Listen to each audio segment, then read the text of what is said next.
এদিকে এবার আওয়ামী লীগ কর্মীর চাঞ্চল্যকর ফোন আলাপ ফাঁস। কঠিন বিপদে পড়তে পারে ডক্টর ইউনূস। ফাঁস হয়েছে ভয়ানক তথ্য। আপনাদের 23 তারিখে তো বাংলাদেশ আওয়ামী লীগের কোনো প্রতিষ্ঠা বার্ষিকী, হ্যাঁ? জি।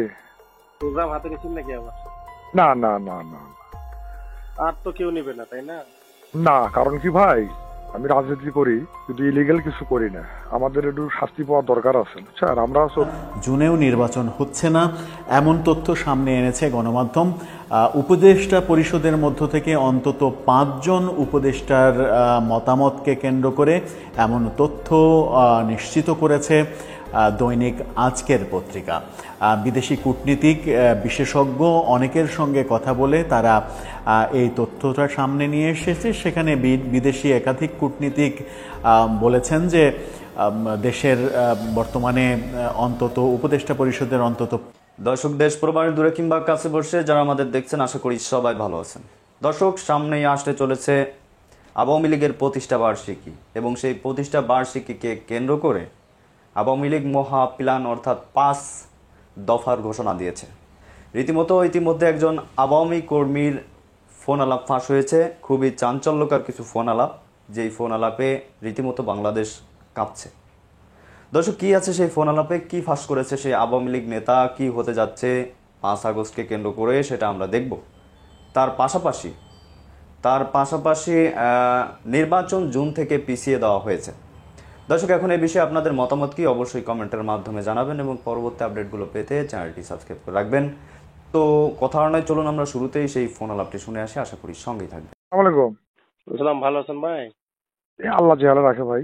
বৃষ্টিপাত হচ্ছে নাকি এলাকায়? হ্যাঁ, একটু হচ্ছে, আবার বন্ধ হচ্ছে, আবার শিপশিপ হচ্ছে, এরকম। আচ্ছা, যে জন্য ফোন দিলাম, হ্যাঁ। আপনাদের 23 তারিখে তো বাংলাদেশ আওয়ামী লীগের কোনো প্রতিষ্ঠা বার্ষিকী, হ্যাঁ?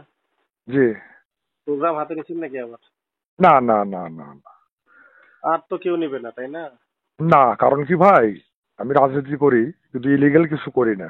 আমাদের একটু শাস্তি পাওয়ার দরকার আছে, বুঝছেন? আমরা 14, 18, 24-এ ভোট প্রশ্নবিদ্ধ করছি। আমরাও 15 বছর বিরোধী দলকে মামলা দিয়ে হয়রানি করছি। কাজী রিফর্ম না হওয়া পর্যন্ত। হ্যালো। হ্যাঁ হ্যাঁ হ্যাঁ, বুঝতে পারছি। আমি 5 দফা দাবি দিয়েছি। ক্ষমতার লোভ থাকবে না, অবাধ সুষ্ঠু নিরপেক্ষ নির্বাচন, রাজনৈতিক সহাবস্থান, আইনের শাসন বাস্তবায়ন, নমিনেশন। কারণ আপনারা জানেন যে গতবার কিন্তু আমি নমিনেশনটা পেয়ে গেছিলাম আল্লাহর রহমত, যে কারণেই আজকে কিন্তু তারা পলাতক এবং তারা নাই। তো সেই কারণের জন্য একটু পানিশমেন্টের দরকার আছে। পানিশমেন্টটা হয়ে যাক, তারপরে প্রেক্ষাপট স্বাভাবিক হোক, তখন আহুট করে প্রোগ্রাম নেব না। এবং সাদুল্লাপুরে কোনো ভায়োলেন্স হবে না। আমি বলি, সাদুল্লাপুরে কোনো ভায়োলেন্স হবে না। পাশাপাশি যতক্ষণ পর্যন্ত জান্টেল পর্যায়ে বাংলাদেশের রাজনীতি অবস্থা মানে আসবে না, ততক্ষণ পর্যন্ত কোনো ধরনেরই প্রোগ্রাম হবে না। বাংলাদেশের কোন উপজেলায় হবে হোক, কিন্তু আমি আমার সাদুল্লাপুর উপজেলায় আমার নেতৃত্ব আমি করতে দেবো না। আচ্ছা, ঠিক আছে, ওটাই তো জানা। কারণ আজকে যে এমপি স্মৃতি, আজকে এই কুত্তার বাচ্চা কোথায়, সেই তো বড় বেনিফিশিয়ারি। আমি কেন বলি হতে যাব? সেটাই। ওই কুকুরের বাচ্চারা আগে আসুক, যারা জনগণের টাকা খাইছে, একটা নিয়োগে 2 লাখ করে খাইছে, এগুলো ধরে মারা দিয়ে আগে আদায় করে জনগণকে ফেরত দেবো। আগে নিজের দলের ভিতরে একটা সংশোধন নিয়ে আসবো। না, সেটাই আর কি। ঠিক আছে, থ্যাংক ইউ ভাই। আচ্ছা, হ্যাঁ, ওকে ওকে, থ্যাংক ইউ। যাকে একটু মাঝে সাথে খোঁজ নিয়েন ভাই, আমি কেমন এটা তো আপনারা জানেন, ঠিক আছে কি? ভালো থাকেন। আমি বরাবরই রাজনৈতিক সহাবস্থানে বিশ্বাস করি, সততায় বিশ্বাস করি, মানুষের ভালোবাসায় বিশ্বাস করি। এবং আজও আপনাকে একটা কথা বলি, আপনারা তো ভালো ব্রাঞ্চে কাজ করেন। আজও যদি অবাধ সুষ্ঠু নিরপেক্ষ নির্বাচন হয়, সাদুল্লাপুর পলাশবাড়িতে পৃথিবীর যে কোনো মাইকেল নির্বাচন করুক, আমার কনফিডেন্স তার সাথে আগামী জাতীয় নির্বাচনে এমনকি জুনেও তারিখ বরাদ্দ থাকছে না, জুনেও নির্বাচন হচ্ছে না এমন তথ্য সামনে এনেছে গণমাধ্যম। উপদেষ্টা পরিষদের মধ্য থেকে অন্তত 5 জন উপদেষ্টার মতামতকে কেন্দ্র করে এমন তথ্য নিশ্চিত করেছে দৈনিক আজকের পত্রিকা। বিদেশি কূটনীতিক বিশেষজ্ঞ অনেকের সঙ্গে কথা বলে তারা এই তথ্যটা সামনে নিয়ে এসেছে। সেখানে বিদেশি একাধিক কূটনীতিক বলেছেন যে দেশের বর্তমানে অন্তত উপদেষ্টা পরিষদের অন্তত 5 জন সদস্যের সঙ্গে কথা বলে তারা বুঝতে পেরেছেন যে ঘোষিত যে তারিখ ফেব্রুয়ারি কিংবা এপ্রিল, সেই সময় নির্বাচন হবে না, এমনকি জুনেও নির্বাচন না হওয়ার সম্ভাবনাই বেশি। আদতে কি হচ্ছে, উপদেষ্টা পরিষদের ভেতরেই কেন এই ভিন্ন মত, সেই আলোচনা করে বোঝার চেষ্টা করব ব্যাপারটা। এই ভিডিওতে থাকবেন পলিটিক্স টিভির নিয়মিত আয়োজন। নির্বাচনটা কি জুনেও হচ্ছে না, 26 জুনেও হচ্ছে না, সেটা কি আরও ডিলে হচ্ছে? হঠাৎ করে এই তথ্যটা কেন সামনে আসলো? দৈনিক আজকের কাগজ বিভিন্ন বিশ্লেষকদের বরাত এবং বিদেশি কূটনীতিকদের বরাত দিয়ে বলার চেষ্টা করছে যে উপদেষ্টা পরিষদের ভিতরেই নির্বাচন বিষয়ক ভিন্ন মত তারা দেখেছে। উপদেষ্টা পরিষদের ভিতরে ভিন্ন মত যেটা স্পষ্ট করেছে যে জুনেও নির্বাচন না হতে পারে। কি বলছে গণমাধ্যম সেটা বোঝার চেষ্টা করে একটু চলুন। কূটনৈতিক বিশ্লেষক এবং বাংলাদেশ এন্টারপ্রাইজ ইনস্টিটিউটের প্রেসিডেন্ট এম হুমায়ুন কবির আজকের পত্রিকাকে বলেছেন, বিদেশিদের অনেকে আমাদের সঙ্গে যোগাযোগ করছে, কথা বলছে, পরিস্থিতি কোন দিকে যাচ্ছে, নির্বাচন কখন কিভাবে হতে পারে তা সবাই বুঝতে চায়। যুক্তরাষ্ট্রে বাংলাদেশের সাবেক এই রাষ্ট্রদূত বলেছেন, বাংলাদেশের ভবিষ্যৎ নিয়ে বিশ্বব্যাংক, ইউরোপীয় ইউনিয়ন, যুক্তরাষ্ট্র, যুক্তরাজ্য, জাপান, চীন সহ সবার ভাবনা প্রায় একই রকম। চিন্তার ধরনে কিছুটা পার্থক্য থাকলেও ভারতেরও মতামত একই রকম, এমনটা তিনি বলার চেষ্টা করেছেন। চীন, বিএনপি, জামাত ইসলামী, জাতীয় নাগরিক পার্টি সহ বিভিন্ন দলের নেতাদের সঙ্গে বেইজিং ও কুনমিংয়ে কমিউনিস্ট পার্টি অব চায়নার কেন্দ্রীয় আঞ্চলিক নেতাদের বৈঠকের আয়োজন করেছে। বিএনপির মহাসচিব মির্জা ফখরুল ইসলাম আলমগীর ও স্থায়ী কমিটির কয়েকজন সদস্য এরই মাঝে কিন্তু চীন সফর করেছেন এবং সেখানে মিটিংও করেছেন এবং সেই মিটিং থেকে তারেক রহমানকে চীন সফরের আমন্ত্রণও জানানো হয়েছে, এমনটা আমরা দেখেছি। বিভিন্ন অনুষ্ঠানে উপস্থিত কয়েকজন বিদেশি কূটনীতিক আলাপকালে বলেছেন, লন্ডনের বৈঠকের পর যৌথ বিবৃতিতে শর্ত সাপেক্ষে ফেব্রুয়ারির দ্বিতীয় সপ্তাহে নির্বাচনের আভাস পাওয়া গেছে বটে, তবে উপদেষ্টা পরিষদের সদস্যদের মধ্যে নির্বাচনের সময় নিয়ে যথেষ্ট মতভেদ রয়েছে। অর্থাৎ উপদেষ্টা পরিষদের মধ্যেই এটা নিয়ে বিরোধ রয়েছে, মতভেদ রয়েছে এবং তারাই সেই তথ্যগুলো সামনে নিয়ে এসেছে। প্রধান উপদেষ্টা লন্ডন থেকে ফেরার পর এনসিপির ঘনিষ্ঠ হিসেবে পরিচিত এক উপদেষ্টার সঙ্গে আলাপের উল্লেখ করে একজন বিদেশি রাষ্ট্রদূত গণমাধ্যমকে বলেছেন, উপদেষ্টা আগামী ফেব্রুয়ারিতে নির্বাচন অনুষ্ঠানের সম্ভাবনা দেখছেন না একেবারে। স্থানীয় কয়েকজনের সঙ্গে আলাপকালেও তিনি একই ইঙ্গিত দিয়েছেন।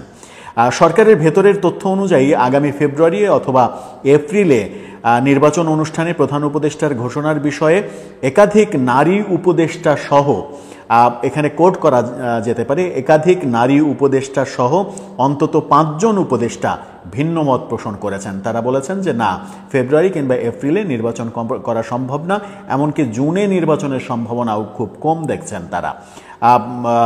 দুজন মনে করেন আগামী জুনের মধ্যে নির্বাচন না করলেও তেমন ক্ষতি বৃদ্ধি হওয়ার কথা নয়।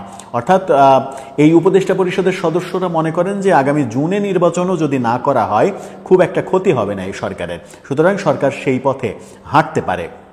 এদিকে জামাত ইসলাম ও এনসিপি জাতীয় নির্বাচনের আগে স্থানীয় সরকার নির্বাচন চায়। স্থানীয় সরকার উপদেষ্টা আসিফ মাহমুদ সজীব ভুঁইয়াও তার এক ঘোষণায় সেই ব্যাপারটা সামনে নিয়ে এসেছেন। ব্যাংকিংয়ের জন্য সুপরিচিত একটি দেশের রাষ্ট্রদূত সম্প্রতি নিজ বাসভবনে এক আড্ডায় প্রশ্ন তুলেছেন, ক্ষমতাচ্যুত আওয়ামী লীগ একটি বড় দল, কোটি কোটি সমর্থক ভোটার আছে তাদের, দুর্নীতি ও হত্যার অভিযোগে দলটির কিছু নেতার সাজা ও তারা নির্বাচনে অযোগ্য ঘোষিত হতে পারেন, কিন্তু দলের কার্যক্রম নিষিদ্ধ থাকলে নির্দোষ নেতাদেরকে প্রার্থী হওয়ার সুযোগ ও ব্যালট পেপারে নৌকা প্রতীক থাকবে। তিনি বলেছেন, অংশগ্রহণমূলক বলতে যদি কোনো দলের নির্বাচনে প্রতিদ্বন্দ্বিতার সুযোগ থাকা না থাকা বোঝায়, তাহলে দলটির কোটি কোটি সমর্থকদের মতামত ও নির্বাচনে কিভাবে প্রতিফলিত হবে সেই প্রশ্নটাও উঠেছে সেই সব বৈঠকে। জাতিসংঘের মানবাধিকার হাইকমিশনার ফলকার তুর 16 জুন জেনেভায় মানবাধিকার কাউন্সিলে বক্তৃতায় এই ব্যাপারটা বলেছেন এবং আওয়ামী লীগের যে নিষেধাজ্ঞা সেই নিষেধাজ্ঞার ব্যাপারে তিনি উদ্বেগ প্রকাশ করেছেন।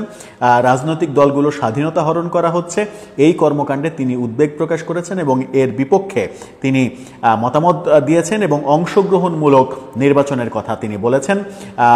অংশগ্রহণমূলক মানে হচ্ছে আওয়ামী লীগকে সহ নির্বাচনের কথা তিনি বলেছেন। এদিকে পূর্ব এশিয়ার একটি প্রভাবশালী দেশের হয়ে 6 বছর আগে দায়িত্ব পালন করে যাওয়া এক কূটনীতিক গত সপ্তাহে নীরবে ঢাকা সফর করে গেছেন। 3 দিনের ওই সফরে তিনি রাজনীতিক, সামরিক ও বেসামরিক কর্মকর্তা, গবেষক ও গণমাধ্যমে কর্মরত অন্তত 10 জনের সঙ্গে কথা বলেছেন। তার প্রশ্ন, এপ্রিলে নির্বাচন অনুষ্ঠানের ঘোষণার 7 দিনের মধ্যে কেন ফেব্রুয়ারিতে নির্বাচনের ঘোষণা আসলো? ভারতে অবস্থান করা শেখ হাসিনার কোনো প্রভাব কি আগামী নির্বাচনে থাকবে? এমন প্রশ্নও তিনি যাদের সঙ্গে বৈঠক করেছেন তাদেরকে করেছেন। এদিকে বাংলাদেশ এন্টারপ্রাইজ ইনস্টিটিউটের প্রেসিডেন্ট হুমায়ুন কবির আরও বলেছেন, বিদেশিরা দেখেছে বাংলাদেশে একটি বড় রাজনৈতিক পরিবর্তন হয়েছে। এই পরিবর্তনের আকাঙ্ক্ষা গণতান্ত্রিক। কিভাবে এই আকাঙ্ক্ষা পরবর্তী সময়ে জারি রাখা যায় সেটা তাদের আগ্রহের জায়গা। অর্থাৎ তারা প্রবলভাবে এটার জন্য অপেক্ষা করছে যে আগামীতে ব্যাপারগুলোকে বাংলাদেশের রাজনৈতিক স্বাধীনতা, ব্যক্তি স্বাধীনতা, জনগণের ভোটাধিকারের স্বাধীনতা, এই ব্যাপারগুলো প্রতিষ্ঠিত হয় কিনা। গণতন্ত্র থাকলে অন্তর্ভুক্তিমূলক রাজনৈতিক, অর্থনৈতিক ও সামাজিক ব্যবস্থা চালু থাকার সুযোগ তৈরি হয়। এই অন্তর্ভুক্তিমূলক মানে শুধু দল নয়, রাজনৈতিক পরিচয় নয়, অর্থনৈতিক অবস্থা ও ধর্ম, লিঙ্গ নির্বিশেষে ব্যক্তি ও নাগরিক সমাজের সবার জন্য অন্তর্ভুক্তিমূলক ব্যবস্থা হলে নির্বাচনের পাশাপাশি অর্থনীতিকেও চাঙ্গা করা যাবে। অর্থাৎ বিদেশি যারাই এই ব্যাপারে কথা বলেছেন, বিভিন্ন দেশের নামও বলা হয়েছে, আমি প্রথমেই বলেছি সেটা শুনেছেন আপনারা, তারা সবাই কিন্তু অন্তর্ভুক্তিমূলক নির্বাচনের কথা বলছেন, অর্থাৎ আওয়ামী লীগকে নিয়ে নির্বাচনের কথা বলছেন। আগামী নির্বাচন নিয়ে বিদেশিদের আগ্রহের বিষয়ে নির্বাচন বিশেষজ্ঞ এবং নির্বাচন কমিশনের সাবেক অতিরিক্ত সচিব জেসমিন টুলি গণমাধ্যমকে বলেছেন, সব নির্বাচনেই বিদেশিদের কম বেশি আগ্রহ থাকে, তবে এবার প্রেক্ষাপট একটু ভিন্ন। গত 15 বছর অনেক দলের সঙ্গে বিদেশিদের যোগাযোগ কম ছিল। এখন ভবিষ্যতে যারা সংসদে যাবেন, সরকার চালাবেন, তাদের সঙ্গে দূরত্ব কমানো ও সহজীকরণের অংশ হিসেবে বিদেশিরা যোগাযোগ বাড়িয়েছে। এই প্রতিবেদনে মূলত 3টি ব্যাপার তুলে ধরার চেষ্টা করা হয়েছে। আপনারা সেই আজকের পত্রিকার সেই পয়েন্টগুলো দেখে নিতে পারেন স্ক্রিনে। সেখানে বিদেশিদের নজর নির্বাচনের দিকে হেডিং করে যেটা বলা হচ্ছে সেটা হচ্ছে যে লন্ডন বৈঠকের পর নির্বাচন সংশ্লিষ্ট বিষয়ে খোঁজখবর বেড়েছে বিভিন্ন দেশ নির্বাচন নিয়ে আগ্রহী হয়েছে, খোঁজখবর নিচ্ছে। 2, পরিস্থিতি জানতে বুঝতে পাঠানো হচ্ছে ঢাকায় কাজ করে যাওয়া বিদেশিদের। অর্থাৎ এখন যারা বিভিন্ন দেশের প্রতিনিধি হিসেবে বাংলাদেশে অবস্থান করছেন তাদের উপরে খুব একটা ভরসা না করে এর আগে বিভিন্ন সময় ঢাকায় কাজ করেছেন, ঢাকা সম্পর্কে ভালো জানেন, তাদেরকেও বিভিন্ন দেশ থেকে পাঠানো হচ্ছে ব্যাপারগুলো বোঝার জন্য। আর 3 নাম্বার, অংশগ্রহণমূলক নির্বাচনের মাধ্যমে স্থিতিশীলতা চায় সব দেশ। সব দেশই যে কথাটা বলেছে, জাতিসংঘ সহ সব দেশই অংশগ্রহণমূলক নির্বাচনের কথা বলছে। এমনকি সর্বশেষ যে চীনের সঙ্গে বিএনপির প্রতিনিধিদের বৈঠক, সেখানেও কিন্তু চীন অংশগ্রহণমূলক নির্বাচনের কথা বলছে। এই প্রতিবেদনে 2টি গুরুত্বপূর্ণ বিষয় উঠে এসেছে আজকের পত্রিকার এই প্রতিবেদনে। 1, উপদেষ্টা পরিষদের 2 জন নারী উপদেষ্টা সহ অন্তত 5 জন উপদেষ্টা এই মতামত ব্যক্ত করেছেন যে আগামী জুনে নির্বাচন না হলেও সরকারের।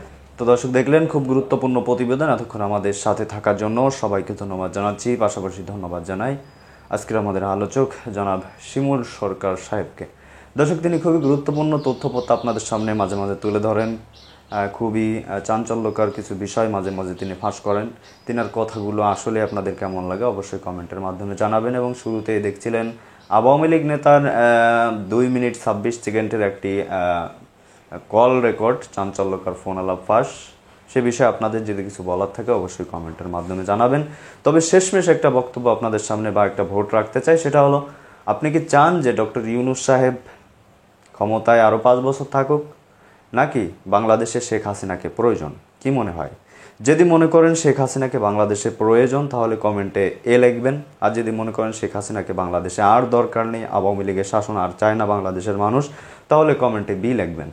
দর্শক, এ আর বির মাধ্যমে জানাবেন। অনেকেই অনেক সময় লেখার সুযোগ পান না, তাই সংক্ষেপে আপনাদের এই ভোটের আয়োজন। তো দর্শক, ভালো থাকুন, সুস্থ থাকুন, দেখা হচ্ছে খুব তাড়াতাড়ি। আল্লাহ হাফেজ।